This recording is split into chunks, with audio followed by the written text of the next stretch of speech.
Hola, muy buenas tardes a todos. Bienvenidos a una sesión más de este entrenamiento continuo México contra COVID. El día de hoy tenemos el gusto de presentarles a la doctora María Ileana Villalpando Juárez. Ella es médico especialista en ginecología y obstetricia, certificada por el Consejo Mexicano de Ginecología y Obstetricia.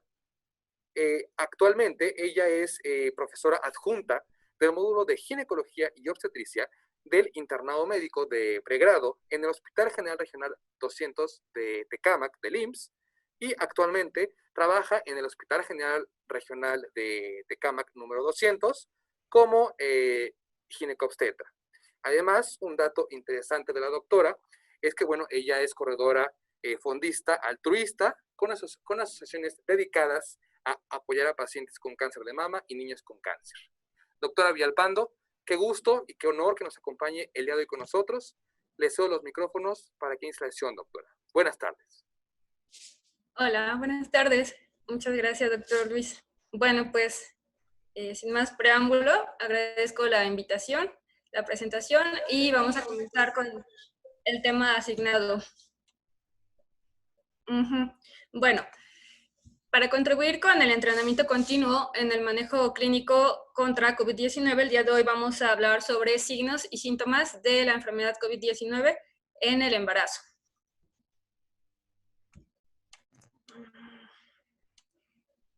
Ok, como una breve introducción, pues recordemos que esta enfermedad tiene su origen en Wuhan, en China, a finales del año del 2019. Justamente por el 30-31 de diciembre se hacía la noticia internacional de un nuevo brote de enfermedad por neumonía grave en esta provincia de China. Se alertó a nivel mundial y desafortunadamente esta enfermedad avanzó tanto que el 11 de marzo del año 2020 se declaró una pandemia. Bueno, ¿y esto por qué es importante? Pues a lo largo de estos años, desde que surgió el primer brote hasta la actualidad, pues nos ha ido afectando a todos en diferentes ámbitos de nuestras vidas. Desafortunadamente, en el ámbito de la salud, para nosotros los ginecobstetras, pues también ha tenido un impacto bastante importante. Esta diapositiva que les estoy mostrando, pues tiene un título bastante alarmante. Y bueno, dice, México es el país con más casos de mujeres embarazadas infectadas por COVID-19 en América. Si podemos ver, esta noticia es del año pasado, del 23 de septiembre del 2020. Sin embargo, a la actualidad no hay una diferencia abismal con respecto a estas cifras. Aquí en la parte, en la parte de la imagen de abajo podemos ver que más de 60,000 mujeres embarazadas en América Latina se han contagiado de COVID-19 según la Organización Panamericana de la Salud. De ellas, unas 458 mujeres han muerto en el embarazo o en el puerperio y la mayoría de estas mujeres en México. Y bueno, actualizando los datos sobre la población en general, tenemos que en el mundo actualmente tenemos 238.229.951 casos confirmados de COVID-19. Entonces, pues, a pesar de que hemos tenido ya bastante avances en la vacunación a nivel mundial, pues esto no deja de ser una preocupación. Y ahorita vamos a hablar un poquito con respecto al embarazo para saber por qué es importante cuidar a nuestras pacientes. Y bueno, aquí les pongo la diapositiva de la información epidemiológica en la semana 40 de nuestro país, que justamente es esta semana, con respecto a la mortalidad materna. Como bien sabemos, los diagnósticos de muerte materna han ido cambiando a lo largo de esta pandemia y siendo evidentemente la enfermedad por COVID-19 la principal causa de muerte en nuestras embarazadas. Como podemos ver, ha ido aumentando esta razón de mortalidad. Bueno, las primeras 3 causas a nivel nacional hasta esta semana, pues son COVID-19 confirmado como primera causa, COVID-19 no identificado, pero pues pacientes con esta sintomatología como segunda causa, y evidentemente no deja de estar en el top, pues, las enfermedades hipertensivas del embarazo. Y también es importante saber en qué estados de nuestro país hemos tenido mayor mortalidad por estas enfermedades. Y pues bueno, estamos siendo encabezados por el Estado de México, Puebla, Veracruz, Chiapas y Jalisco, con respecto a todas estas muertes registradas. Y pues, entonces, el COVID-19. Bueno, adentrándonos un poquito más en lo que es el tema, tenemos que, acorde a los signos y síntomas de la enfermedad por COVID-19, vamos a tener una clasificación, y en base a esa clasificación, el tratamiento que se le va a otorgar a cada paciente. Ahorita lo que les voy a platicar es con respecto a la población en general. Ahorita vamos a hablar un poquito sobre las embarazadas. Pero bueno, con respecto a la actualización de la guía clínica para el tratamiento del COVID-19, en agosto de este año, pues se ha clasificado la enfermedad como leve, moderada y grave. Aquí pues vamos a ver qué signos y síntomas va a tener cada clasificación de la enfermedad. En la enfermedad no grave o leve, tenemos ausencia de signos de enfermedad grave o crítica, evidentemente. Ahorita vamos a puntualizar cuáles son. En la enfermedad grave, pues vamos a tener los siguientes signos: una saturación de oxígeno menor al 90% en condiciones ambientales, que la frecuencia respiratoria sea mayor de 30 en adultos, y en el estado crítico, pues ya todo esto, pero que necesite el paciente un soporte vital avanzado. Y dentro de la etapa crítica del COVID-19, bueno, tenemos también la septicemia y el choque séptico, evidentemente, así como la falla orgánica múltiple. Bueno, ahora vamos a puntualizar cuáles signos y síntomas vamos a tener en cada clasificación de las platicadas. En la población general, hago mucho hincapié en esto porque esto cambia bastante en las embarazadas. Bueno, en la población general, la fiebre es el síntoma cardinal de enfermedad por COVID-19. Tenemos que se da de un 8 a un 99%. Entonces, todo paciente con fiebre en la actualidad se tiene que investigar COVID hasta no demostrar lo contrario.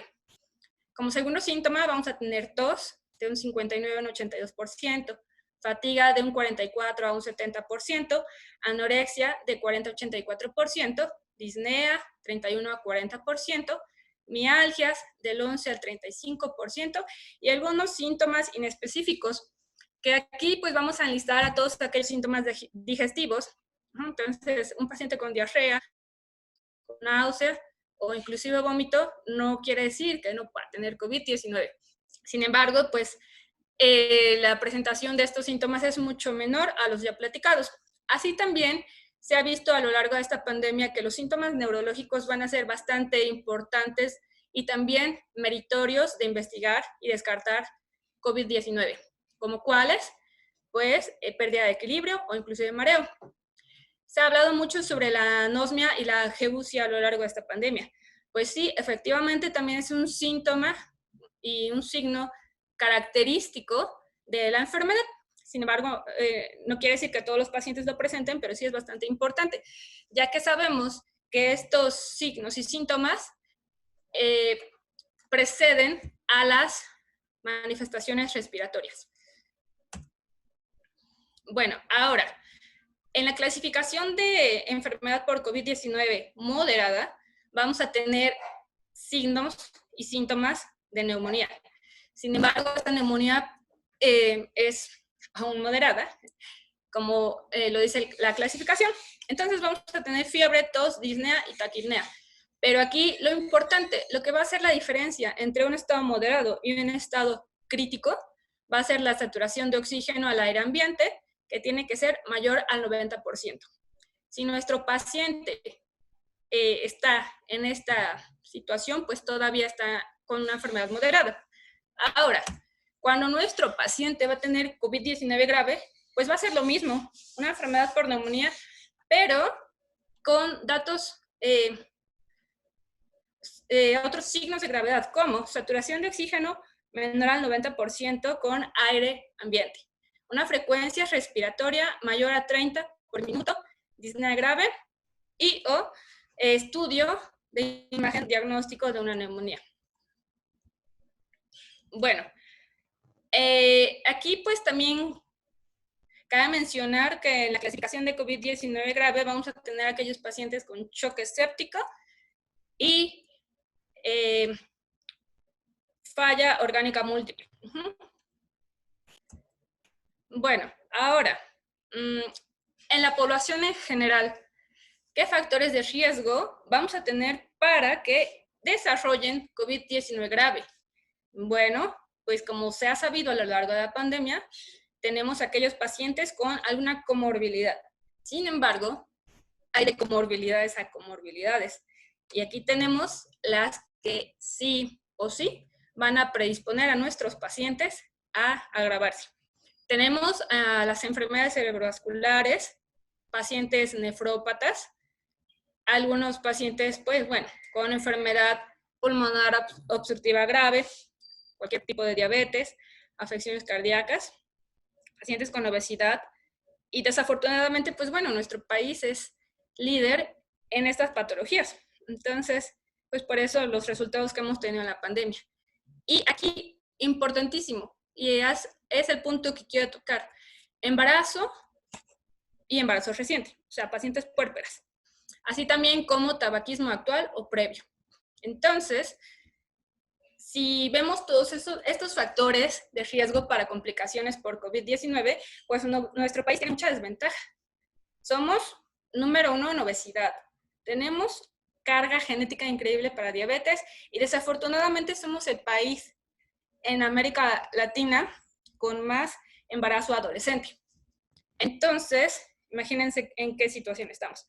Así también, pues tenemos que hacer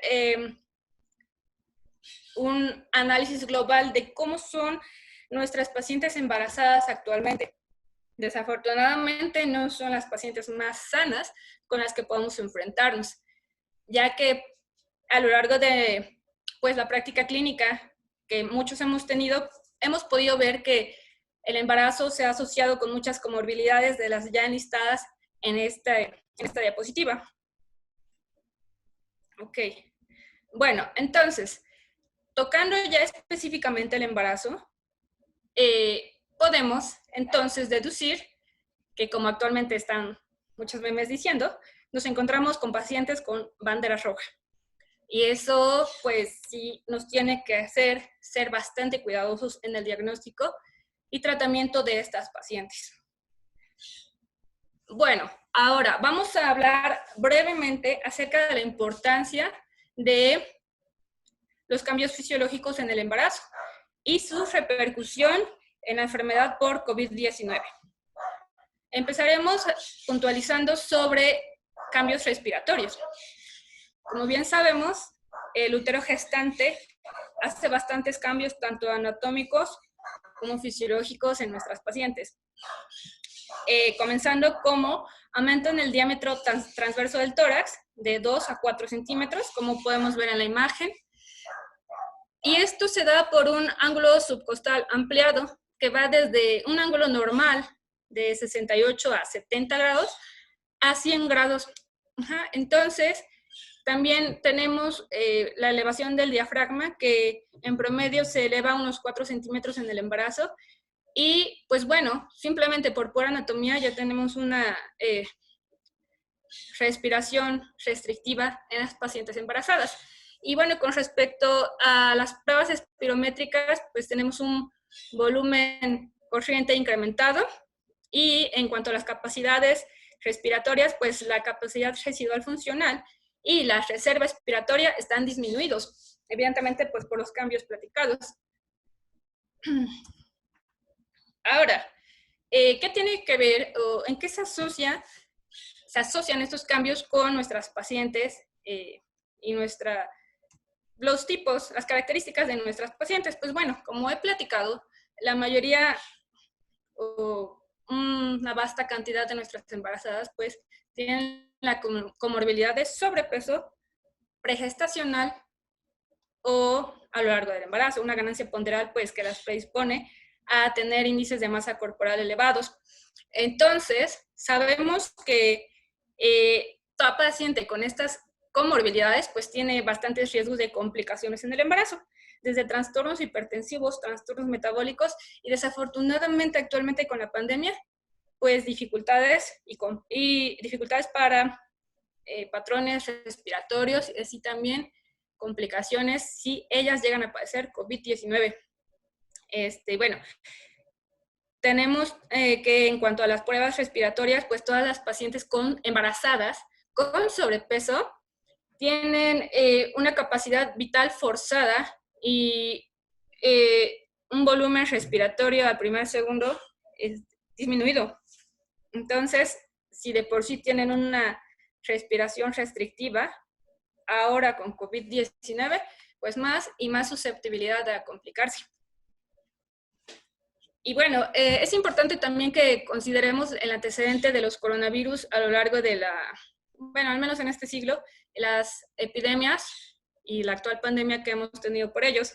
Sabemos que pues, SARS-CoV-2, agente causal de la COVID-19, pues no es el único coronavirus que nos ha dado problemas a lo largo de, pues al menos estos 20 años, sino también hemos contado con la infección por SARS en 2002 y MERS en 2012, que a pesar de que ellos no se han vuelto pandemia, pues sí hemos tenido estudios que nos han permitido tener una base con respecto a las pacientes embarazadas. Y bueno, tenemos que todas las pacientes que, hablando comparativamente con respecto a los otros coronavirus, todas las pacientes infectadas con SARS-CoV-2, pues son más propensas a ser hospitalizadas, a ser ingresadas en una unidad de terapia intensiva, a tener uso de ventilación mecánica, pero, aquí está el pero, a diferencia de los otros coronavirus, estas pacientes tienen menor riesgo de muerte.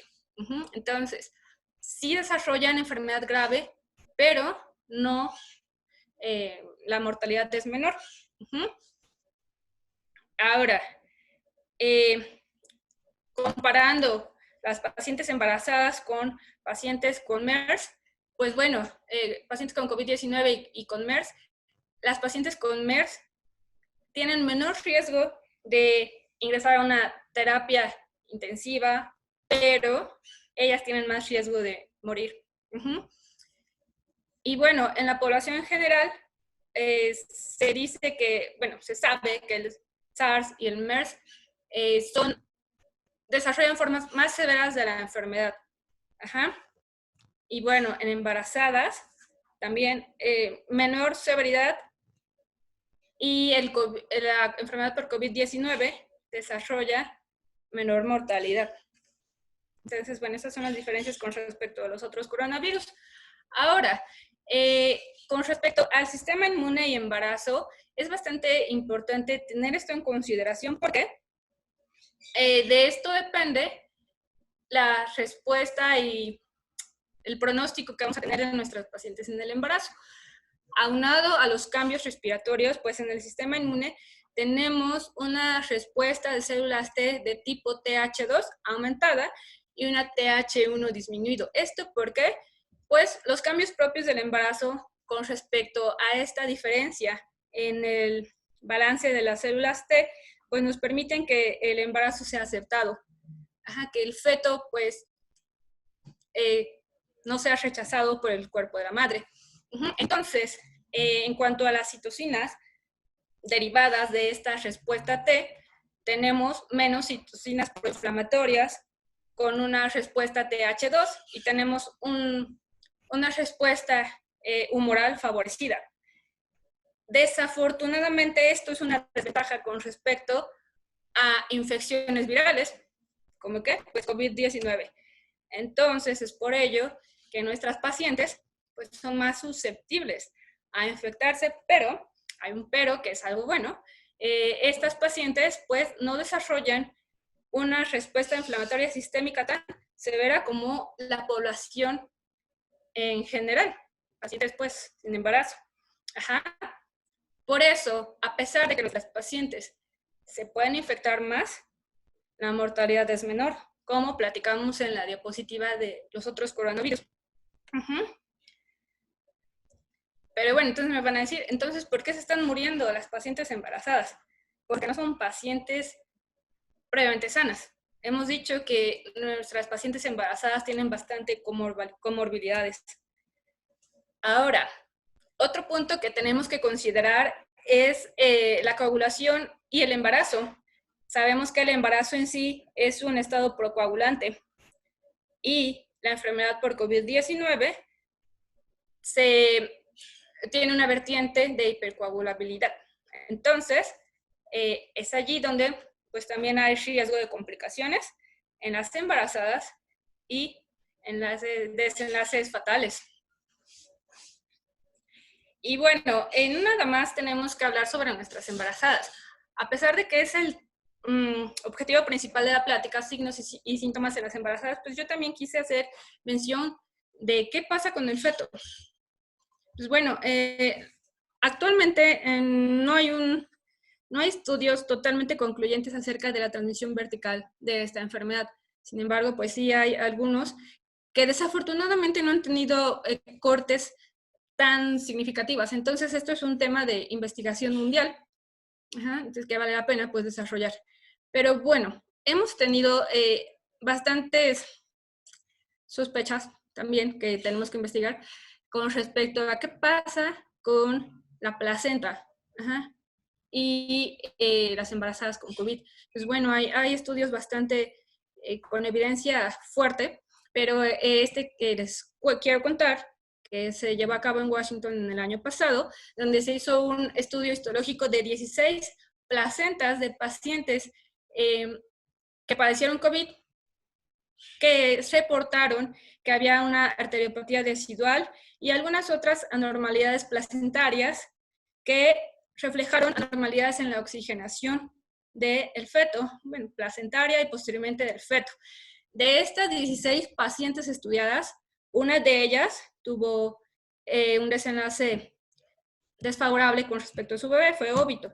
Entonces, no hay que dejar a un lado pues, los resultados que tenemos en los fetos. Con esto quiero hacer una invitación a todos nosotros, profesionales de la salud, a no descuidar el bienestar fetal de nuestras pacientes con COVID-19. Ok, bueno. Ahora, platicamos inicialmente de la clasificación en pacientes en general sin embarazo. La clasificación en embarazadas pues no difiere mucho, de hecho es la misma. Tenemos pacientes que vamos a clasificar como asintomáticas o presintomáticas, que evidentemente pues son aquellas con una prueba PCR o, bueno, cualquier otro estudio de COVID-19 positivo sin síntomas. Leves, moderados, severos y críticos. Ya los hemos platicado anteriormente. Pero, pues bueno, la clasificación no es la misma en las pacientes embarazadas. Ahora, ¿qué va a cambiar? Para hacer un poquito y conocer un poquito las diferencias en cuanto a las manifestaciones clínicas de nuestras pacientes embarazadas con COVID-19, pues yo les quiero hablar sobre dos estudios bastante importantes que se han realizado en Estados Unidos de presentaciones clínicas con pacientes con COVID-19. El principal, y yo creo que va a tener resultados muy favorables y muy importantes, que nos van a dar información mundial y científica a considerar en nuestras pacientes, pues es el estudio Priority, que es Pregnancy Coronavirus Outcomes Registry. Este es un estudio prospectivo de corte que pues se lleva a cabo en Estados Unidos, en donde enlistan a todas las pacientes que deseen participar o que los médicos promuevan, con diagnóstico confirmado o sospecha de COVID-19. ¿Ok?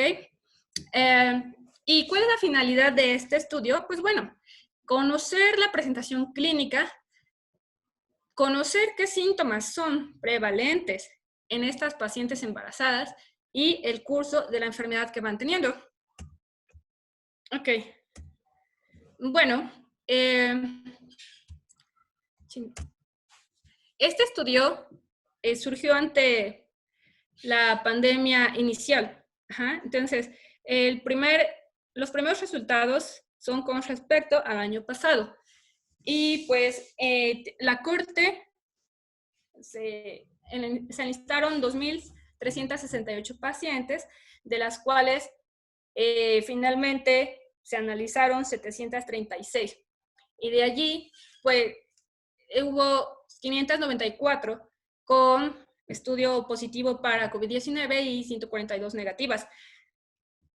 El análisis, evidentemente, se hizo con las pacientes positivas. Y bueno, se hizo un análisis de la población estudiada, en el cual se estudiaron diferentes variables, edad, paridad, en qué trimestre fueron estudiadas, qué raza tenían. Entonces, este estudio, pues, a pesar de que es llevado en Estados Unidos, es significativo mundialmente, porque sabemos que en Estados Unidos hay una población étnica bastante variada. Ajá. Entonces, con respecto a las latinas enlistadas en ese estudio, pues hubo una población significativa. Tenemos que 39% de las embarazadas fueron latinas. Entonces, pues eso es bastante importante. Y también, pues, en cuanto a las características de la población, se enlistaron pacientes acorde a su índice de masa corporal. Y bueno, aquí en este estudio, las que más prevalecieron fueron las pacientes con sobrepeso. También, pues bueno, embarazos únicos, múltiples y bastante importante de mencionar, antecedentes médicos, desde hipertensión, diabetes, asma, enfermedad cardíaca, tiroidea, trombosis, alteraciones sanguíneas, depresión, ansiedad y enfermedades autoinmunes.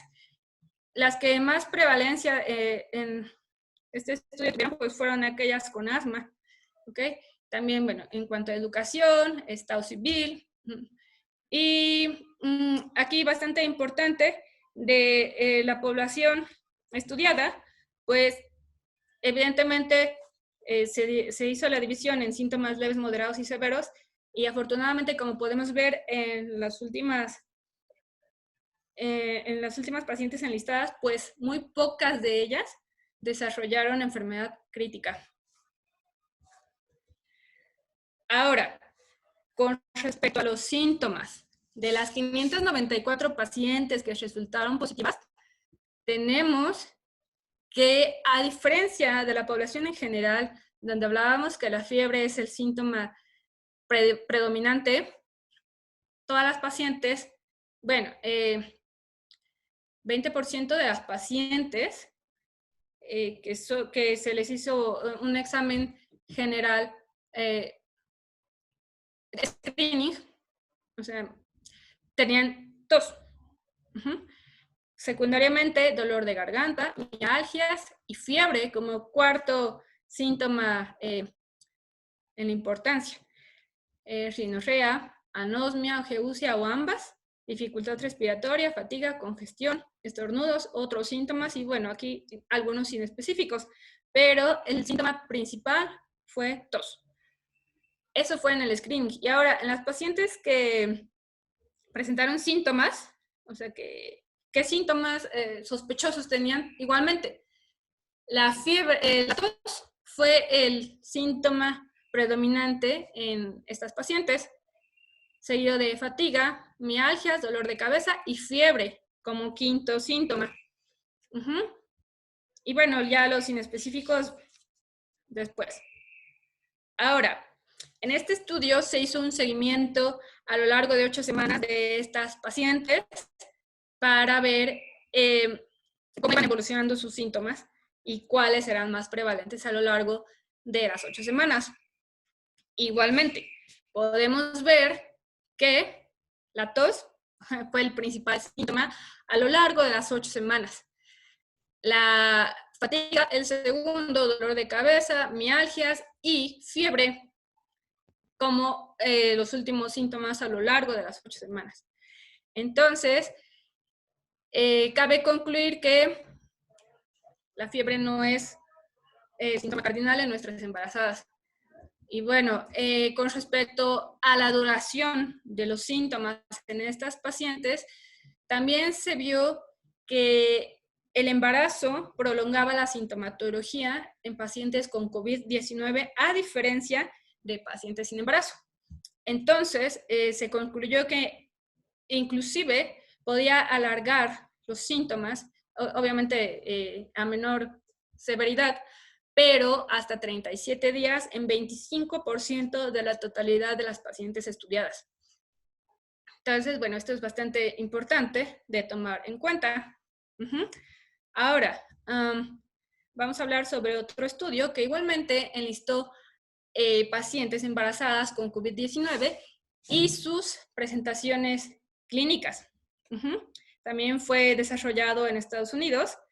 Y este estudio, pues a diferencia del pasado, solo se lleva a cabo en 2 centros hospitalarios, pero pues de con bastante afluencia de embarazadas, uno de ellos con 4.000 nacimientos al año y otro 3.800, entonces nada despreciable, ¿verdad? Y bueno, este estudio se llevó a cabo en un mes nada más, teniendo una muestra de 158 pacientes positivas para COVID-19. Ahora, esto que les voy a mencionar es muy importante porque de ahí vamos a cumplir algo que quiero que se lleven como mensaje para sus prácticas personales y para sus hospitales. Bueno, a las pacientes se les investigó no solo por síntomas, sino se les hizo un screening universal cuando llegaban a la admisión para parto, o programadas para cesárea. Entonces, todas las pacientes que llegaban a admisión fueron estudiadas. Se estudiaron de estas 158 totales con COVID-19, 64 fueron por screening. Entonces, fíjense, al menos en la mayoría de los hospitales en México no se hace un screening universal. Entonces, ¿cuántas pacientes estamos dejando ir siendo pacientes con COVID-19? Ahora, por alguna otra indicación diferente a labor o cesárea programada, se diagnosticaron 11 pacientes igual por screening universal y únicamente, bueno, más o menos es 50-50, 50% de pacientes por screening y 50 por pacientes que fueron sometidas a PCR con síntomas. 83 pacientes de las 158 se diagnosticaron de esta manera, por síntomas. Bueno, ahora, el primer grupo de pacientes por screening para labor o cesárea, ellas tenían síntomas leves. De 64% con síntomas leves, solamente 4 desarrollaron enfermedad grave, bueno, severa o grave. De las pacientes de las 11 que iban por otra causa diferente a cesárea programada o labor, solo una, de las 11, solo una desarrolló enfermedad grave. De las pacientes con síntomas, recuerden, eran 83, 63 de ellas tenían una enfermedad leve y 20 una enfermedad severa. De esas 20, 9 tuvieron un cuadro crítico. Entonces, vale la pena mencionar que las pacientes sintomáticas pues son las que más se van a complicar y es lo que pues conocemos a nivel mundial, ¿no? No todas las pacientes embarazadas se van a complicar y sabemos que la mayoría son asintomáticas, pero la importancia pues es en nuestras pruebas de detección. El que una paciente no tenga síntoma no quiere decir que no presente la enfermedad por COVID-19. Bueno, ahora, en cuanto a las características demográficas de estas pacientes, el resultado más importante pues fue que evidentemente las pacientes de mayor edad fueron las que presentaron síntomas severos. Las pacientes con índice de masa corporal elevado también fueron las que presentaron mayoritariamente síntomas severos. Las pacientes con sobrepeso, sobre todo de 25 a 29.9 kilogramos metros cuadrados. Y bueno, las pacientes con obesidad cercana a mórbida, bueno, mórbida, también fueron las que presentaron enfermedades severas. Ahora, igualmente, se hizo la Corte, acorde a las características médicas, sus condiciones médicas previas de las pacientes, y también se concluyó que aquellas pacientes con comorbilidades, pues fueron las que más presentaciones severas tuvieron. Como, bueno, al menos en este estudio, las pacientes que más se complicaron fueron aquellas con asma. Ok. Bueno, ahora, ¿qué pasó con estas 158 pacientes? La Corte, pues, nos señala que solamente de las 87 con síntomas, se complicaron 15. ¿Y cómo fueron progresando estas pacientes? Pues bueno, de estas 15 pacientes, solo una requirió intubación por estado, bueno, por COVID-19 crítico. La mayoría de ellas, bueno, la mayoría de las pacientes que presentó una enfermedad leve, permaneció con enfermedad leve y fue manejada pues en casa, un manejo ambulatorio. Ahora, con respecto a los síntomas que presentaron las pacientes, igualmente, muy parecido al estudio pasado, a Priority, pues la tos fue el síntoma más prevalente entre todas estas 154 pacientes. La tos se presentó en un 69% en las pacientes con un cuadro leve y 92% en aquellas pacientes con enfermedad moderada o severa. De allí, el siguiente síntoma prevalente, al menos en las pacientes que desarrollaron un cuadro severo, pues fue la disnea. Y también bastante importante, las mialgias, con un 35% en la enfermedad severa y un 31% en los cuadros leves. Y la fiebre, aquí pues sí tuvo una mayor presentación que con respecto al estudio Priority, con un 56% en los cuadros leves y un 65% en las formas severas. Pero bueno, con respecto, bueno, a la tos, 92% contra 65%, pues es una diferencia bastante importante. Ahora, ¿cuáles síntomas tuvieron las pacientes con enfermedad leve con enfermedad severa a lo largo de la presentación clínica, a lo largo de su convalecencia por COVID-19? Pues bueno, aquí estas pacientes fueron hospitalizadas, evidentemente, y ellas desarrollaron, solo fueron 15, ellas desarrollaron disnea, taquipnea, hipoxia, falla renal, sepsis, acidemia, y pues bueno, de estas 15 pacientes, como platicábamos, solo una requirió intubación. Entonces, bueno, la verdad es que el porcentaje de pacientes críticas embarazadas es bastante pequeño. Y esto se puede extrapolar también a nuestra población. Ahora, bueno, teniendo en cuenta estos dos estudios, podemos llegar a las siguientes conclusiones. Es de vital importancia hacer un screening en todas nuestras pacientes embarazadas, sobre todo si tuvieron antecedente de exposición con alguien con COVID-19. Bueno, entonces recuerden, la mayoría de las embarazadas va a tener formas asintomáticas. Entonces, no dejar a un lado un screening. Ahora, la fiebre no es el signo cardinal de las embarazadas, lo es la tos, síntoma.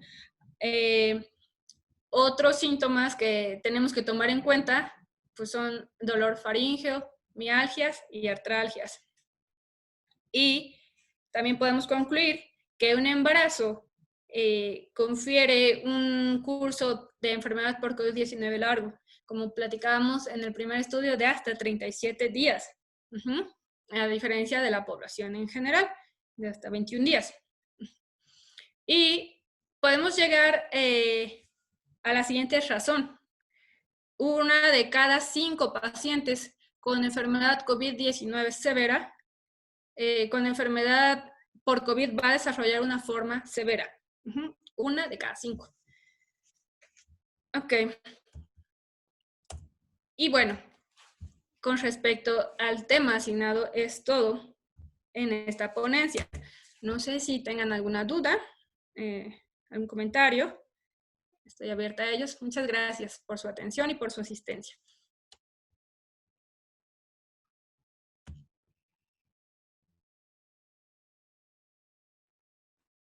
Muchas gracias, doctora Villalpando.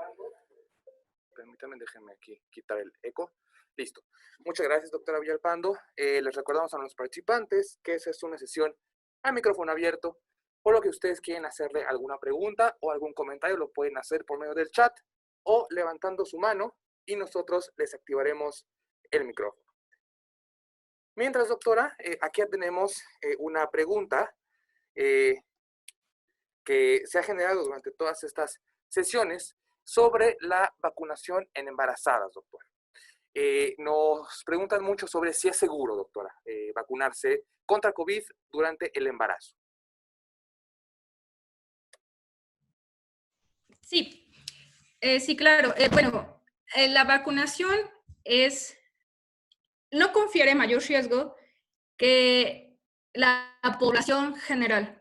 Entonces, hay que tomar en cuenta las características de cada paciente embarazada que va a someterse a la vacunación. Sobre todo, pues, como hemos platicado, algunas comorbilidades, pero no hay mayor riesgo de si se vacunan o no. O sea, que vayan, por ejemplo, a terminar con trombosis o algo. No hay estudios concluyentes. Son casos aislados que pues no han tenido una significancia para contraindicar vacunas en embarazadas. Entonces, el beneficio que aporta la vacunación es mayor al no recibirla.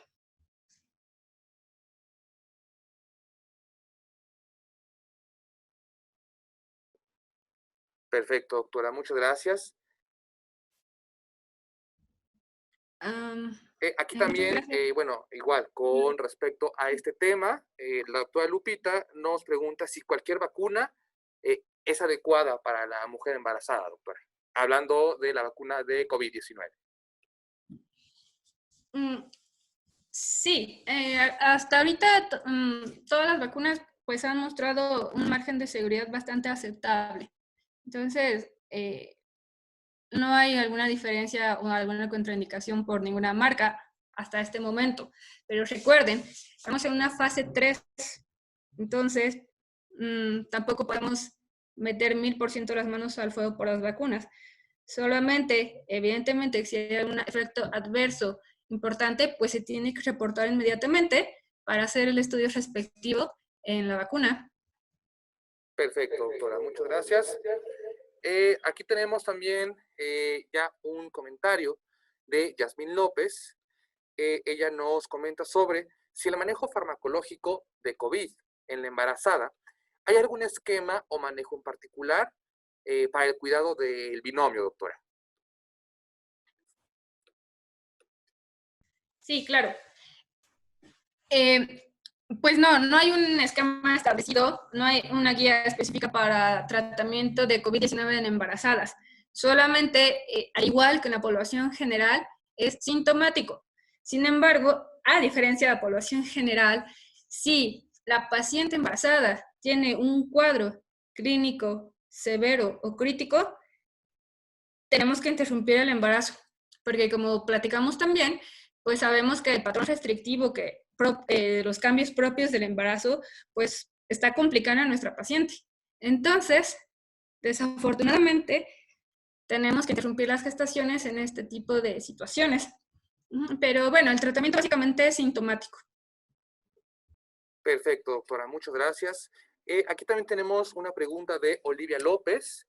Ella pregunta, ¿qué tiempo tiene que esperar una embarazada después de la vacuna COVID para la aplicación de la vacuna TDPA, doctora? Sí, y bueno, se puede esperar cerca de 4 a 6 semanas para margen de seguridad y para tener la respuesta inmune esperada de la vacunación por COVID-19. Parece ser que perdimos un poco su audio, doctora. No sé si lo pudiera repetir otra vez, por favor. Sí, bueno, respecto a la vacunación de COVID y TDPA, ¿cuánto tiempo tenemos que esperar entre una y otra? Se puede hacer una espera de 4 a 6 semanas para no perder el efecto inmunológico de la vacuna por COVID-19.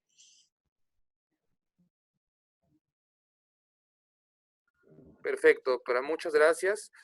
Aquí también tenemos otra pregunta sobre si toda paciente embarazada con COVID se debe de enviar a un hospital, doctora. No, no tenemos que enviar a todas las pacientes con COVID-19. Todas las pacientes con cuadros leves e inclusive moderados que no presenten una desaturación mayor al 93%, pueden ser de manejo ambulatorio.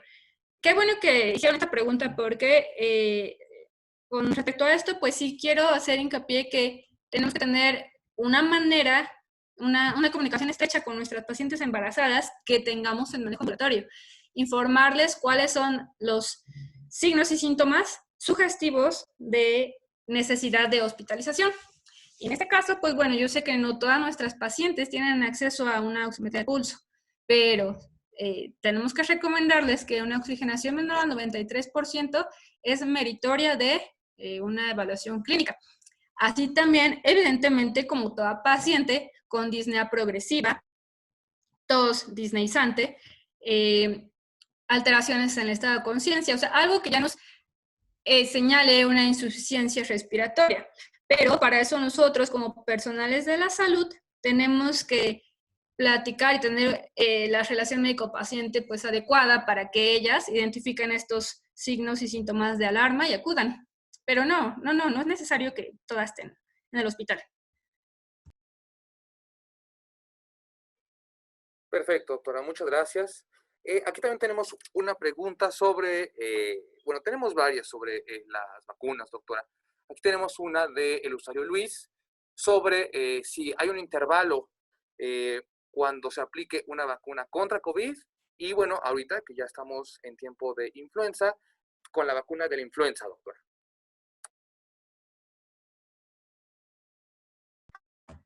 Sí, claro.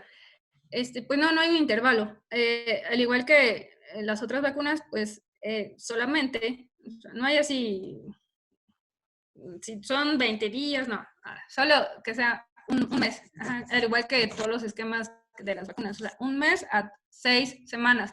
Pero, bueno, la verdad es que no hay ningún efecto adverso grave si no fuera un mes. Ajá. Pero tampoco va a ser al día siguiente, pero lo ideal es 4 semanas. Pero como bien lo dijiste, doctor Luis, pues ahorita nos encontramos en la vacunación para influenza. Uh-huh. Entonces, hay que valorar y si no, pues solicitar un comprobante para hacer la espera de las 4 semanas, aunque la verdad es que es muy difícil. Desafortunadamente, pues yo he platicado con muchas embarazadas donde se les niega pues alguna otra vacunación por haber tenido el antecedente de vacuna contra COVID. Por eso también, que bueno que estamos en este foro, los médicos pues podemos expedir algún certificado, alguna nota que nos valide que no hay ninguna contraindicación para otra vacuna.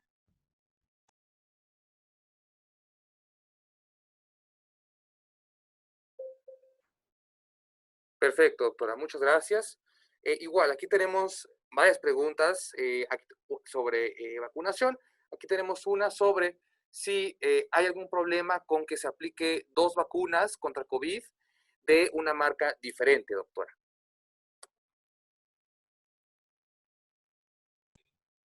Pues no hay ningún problema, aunque idealmente se tiene que concluir el esquema inicial. Uh-huh. O sea, eso en cualquier paciente embarazada o no embarazada. Ajá. Por ejemplo, de hecho, sí, mis pacientes me han preguntado, me pusieron CanSino, pero me van a poner, bueno, la que está llegando ahora es AstraZeneca. ¿Qué tengo que hacer? Y digo, bueno, ok, completar cualquier esquema, ya sea CanSino o Astra, pero no quedarse con una y una, ¿no? Completar esquemas, eso es lo ideal.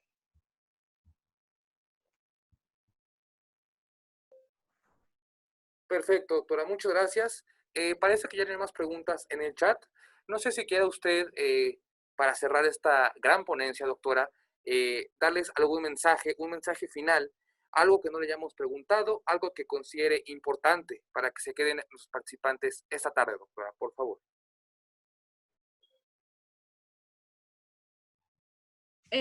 Sí, pues bueno, recuerden, la fiebre en el embarazo no es el signo cardinal, es la tos. Ajá. Pero esto no quiere decir que las pacientes con fiebre no sean meritorias de un screening. Todas las pacientes con tos, ellas sí. COVID hasta no demostrar lo contrario. La fiebre, pues bueno, en el embarazo también la podemos tener con lo que es bastante prevalente, pues la pielonefritis. Y de hecho, pues sí se ha dado que muchas pacientes con fiebre pues tienen pruebas COVID negativas, pero las pacientes con tos, créanme que ellas sí van a tener COVID. Entonces, no desprecien las pacientes que tosan, ¿ok? Cuídense mucho y recuerden, todas las toco, al menos en mi experiencia, todas las unidades de atención obstétrica son áreas COVID. ¿Y esto porque? Pues ya platicamos, la mayoría de nuestras embarazadas van a ser asintomáticas. ¿Ok? Cuídense mucho, no bajen la guardia. A pesar de que pues, nuestros semáforos epidemiológicos han cambiado, esto no nos exime de cuidarnos y cuidar a nuestras pacientes. Ajá, pues bueno, si no hay más preguntas, les agradezco mucho su asistencia y cualquier cosa, pues bueno, les he dejado mi correo en la última diapositiva. Muchas gracias. Perfecto, doctora, muchas gracias. Muchas gracias por esta gran ponencia, doctora. Todos los participantes. Hoy tuvimos una gran afluencia de participantes, tuvimos casi 400. Entonces, bueno, pues muchas gracias, doctora. Muchas gracias a todos los participantes por estar el día de hoy con nosotros.